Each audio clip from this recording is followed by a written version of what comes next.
The Greedy Triangle, written by Marilynn and illustrated by Silveria.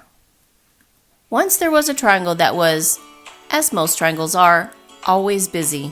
The triangle spent its time holding up roofs, supporting bridges, making music in a symphony orchestra, catching the wind for sails, being slices of pie and halves of sandwiches, and much, much more.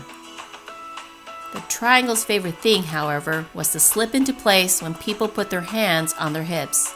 That way, I always hear the latest news, it said, which I can tell my friends. The triangle's friends liked hearing the news. One day, the triangle began to feel dissatisfied.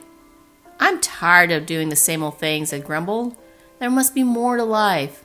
So the triangle went to see the local shapeshifter. How may I help you? The shapeshifter asked the triangle.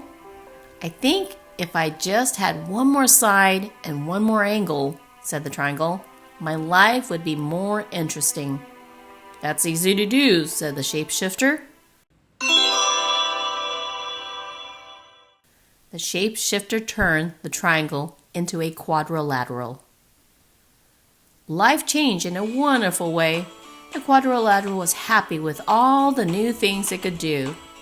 The quadrilateral could be a baseball diamond, or first, second, or third base. It could take a position on a checkerboard or chessboard. It could be a television screen, a computer screen, or a movie screen. It could frame windows or frame pictures, and much, much more. The quadrilateral's favorite thing, however, was to be the pages of a book.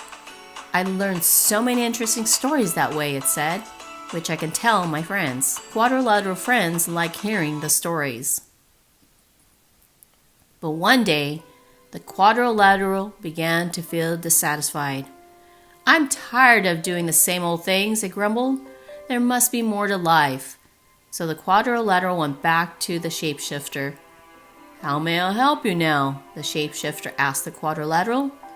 I think if I just had one more side and one more angle, said the quadrilateral, my life would be more interesting. That's easy to do, said the shapeshifter. The shapeshifter turned the quadrilateral into a pentagon. Life changed in a wonderful way. The pentagon was happy with all the new things it could do. On a baseball diamond, the pentagon could be home plate. It could be a section on a soccer ball or appear inside whenever someone drew a 5-pointed star. The pentagon's favorite thing, however, was to be the headquarters of the United States military near Washington, D.C. I hear all the top secrets that way, it said. It's too bad I can't tell them to my friends. The Pentagon's friends couldn't help feeling left out. After a while, time seemed to pass slowly for the Pentagon, and it became dissatisfied. I'm tired of doing the same old things, it grumbled. There must be more to life. So the Pentagon went back to the shapeshifter.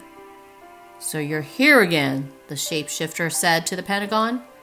Now what would you like? I think if I just had one more side and one more angle, said the Pentagon, my life would be more interesting. That's easy to do, said the shapeshifter. The shapeshifter turned the Pentagon into a hexagon. Life changed again in a wonderful way. The hexagon was happy with all the new things it could do. The hexagon fit in as floor tiles in houses and patios, and fancy crackers at parties and picnics. It worked as the socket of certain bolts and the prongs of certain wrenches. The hexagon's favorite thing, however, was to be a cell in a beehive. I love watching the bees as they buzz in and out, it said. The hexagon spent so much time in the beehive, it was too busy to talk to its friends. The friends missed the hexagon and couldn't help feeling ignored. Again and again, the shape became restless, dissatisfied, and unhappy with its life.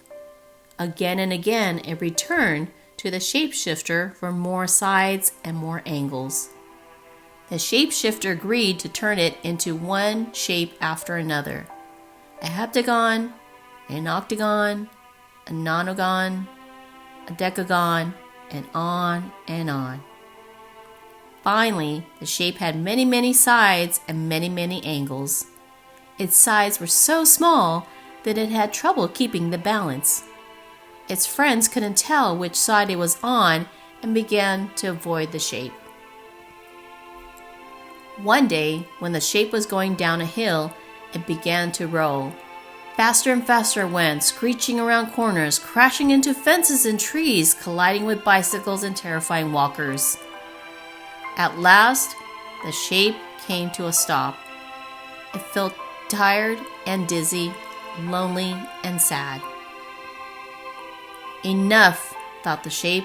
I don't know which side is up. I can't keep my balance. My friends don't want me around. The shape couldn't no longer remember why it had been so unhappy as a triangle. Very carefully, it made its way back to the shapeshifter. "Aren't you happy yet?" the shapeshifter asked. "I want to be a triangle again," said the shape. "I'm not surprised," said the shapeshifter. The shapeshifter turned the shape back into a triangle. The triangle was delighted to have its old shape back again and kept itself very busy. Once again, it held up roofs, supported bridges, made music in symphony orchestra, caught the wind for sailboats, became slices of pie and halves of sandwiches, and much, much more. Still, the triangle's favorite thing was to slip into place when people put their hands on their hips. "That way, I always hear the latest news," it said, "which I can tell my friends." Its friends liked hearing the news and were glad the triangle was back in shape again. The end. Goodbye. We'll see you at the next math story.